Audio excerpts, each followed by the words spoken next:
ہمیں کیسے پتہ چلتا ہے کہ کون سا عالم ثقافت میں سے ہے یعنی حق پر ہے؟ آپ جس شہر میں رہتے ہیں اس شہر میں ایک نہیں دسیوں ڈاکٹر ہوں گے،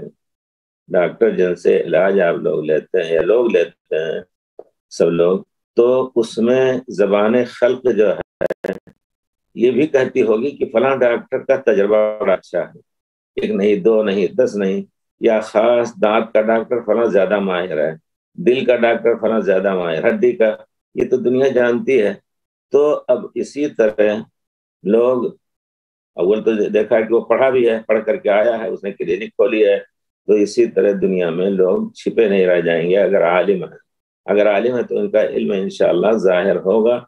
لوگ ان کے علم کے بارے میں گواہی دیں گے اور نوعیت علم کی بھی گواہی دیں گے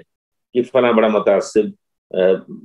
بریلوی ہے، فلاں متعصب دیوبندی ہے، فلاں متعصب اہل حدیث ہے، اور اہل حدیثیت کا تعصب بڑا مبارک تعصب ہے، اور اس تعصب کو اللہ تعالیٰ نے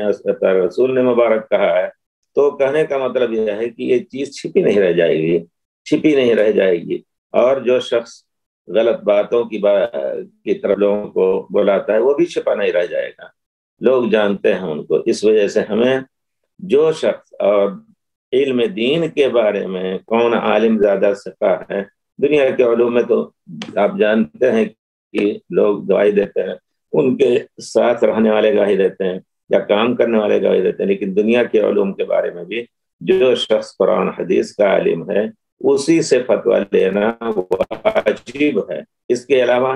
جا کر کے ہم کہیں گے نہیں ہم فلاں مذہب کے مطابق فتویٰ لیں گے، تو پیارے رسول کے ساتھ بڑی بے ادبی کا کام ہو جائے گا۔